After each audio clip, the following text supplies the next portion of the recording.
क्या करे। ये तो मणिपुर बीजेपी ने भगवान भरोसा छोड़ दिया। सीरियसली इसको लेना चाहिए था, नहीं लिया। मणिपुर जलता रहा, लोग मरते रहे और जबरदस्ती एक गुंडाई अंदाज में टैरिफ लगा रहे हैं। मुस्लिम टेररिस्ट पे मोदी और ट्रम्प एक साथ मिलकर काम करेगा।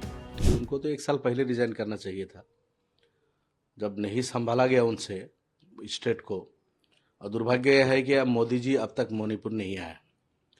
वो पूरे इंडिया के बाहर महीने के 20 दिन बाहर ही रहते हैं, लेकिन अपने कंट्री के एक स्टेट जल रहा है आज 1.5 साल से, और वहाँ आने के लिए उनके पास फुर्सत नहीं है, टाइम नहीं है। दुर्भाग्य की बात है ये।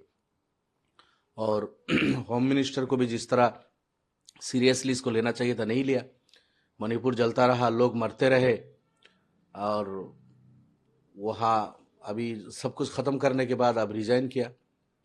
अब पूरे स्टेट को बर्बाद करने के बाद वहाँ के मुख्यमंत्री ने रिजाइन किया। अब प्रेसिडेंट रूल तो लगना ज़रूरी है, ये तो 1 साल पहले ही लगना चाहिए था। अब क्या करें। ये तो मणिपुर बीजेपी ने भगवान भरोसा छोड़ दिया। हम भी यही दुआ करते हैं कि मणिपुर के लोग जो है आपस में लड़ रहे, लड़ना छोड़ दे, और वो आपस में अपने भाइयों को एक दूसरे ना मारे, वहाँ शांति बहाली हो। हम ये चाहते हैं। लेकिन बीजेपी टोटली फेल है। स्टेट गवर्नमेंट तो 1 साल पहले ही फेल हुआ, और मोदी जी और अमित शाह जी इन लोगों ने भी सीरियसली इस स्टेट को नहीं लिया। और पूरे नॉर्थ ईस्ट अशांत है अभी। मणिपुर जहाँ माहौल ख़राब होता है, तो आसपास में जो स्टेट है आसाम से लेके दूसरे स्टेट में भी उसका इम्पेक्ट तो पड़ता ही है। देखिए, इंडिया अमेरिका का रिलेशन जो है, ये रिलेशन तो आज नहीं, शुरू से ही एक समहाउ एक रिलेशनशिप है। उसके बीच से दोनों कंट्री का बिजनेस पार्टनर हो या और कई चीज़ों में समझौता है।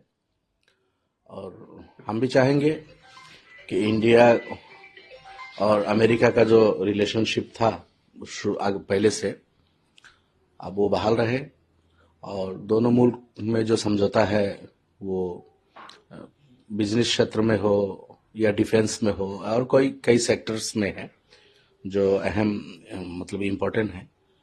उन चीज़ों में दोनों कंट्री के जो लीडर है, प्राइम मिनिस्टर और प्रेसिडेंट ऑफ अमेरिका, बात करके आगे बढ़े। मोदी जी और ट्रम्प में तो उनके दोनों का केमिस्ट्री बोलते हैं एक ही है। ठीक है, अगर एक है तो आगे बढ़ाए। लेकिन हमें तो लग रहा है कि जो टैरिफ की जो बातें हैं, अब पूरे इंडिया वाले तो टिकटिकी लगा रहे थे कि अमेरिका जो जबरदस्ती टैरिफ लगा रहा है उससे हमारा, हाँ नहीं, वो टैरिफ जो लगा रहे हैं, टेररिज्म तो है ही अलग से। टैरिफ लगा के जो इंडिया का बिजनेस सेक्टर अमेरिका के साथ जो आदान प्रदान जो हमारा कंट्री का है, उसमें तो अच्छा खासा यह नुकसान होगा।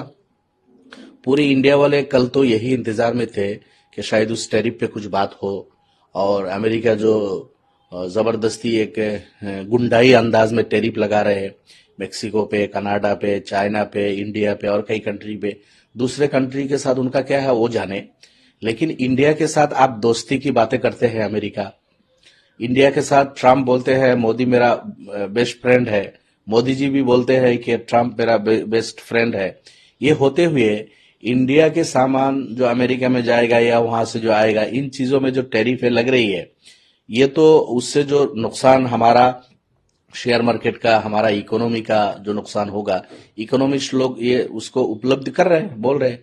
तो लोग यही चाह रहे थे कि वहां जाके इस तरह की कुछ बातें होके जो हमारा मुल्क का फायदा जहां है, जो जबरदस्ती टैरिफ लगाने से हमारा जो नुकसान हो रहा है, शेयर बाजार गिर रहा है, इन चीजों में वो बात करेंगे। लेकिन कल ये सब बातें सामने नहीं आई।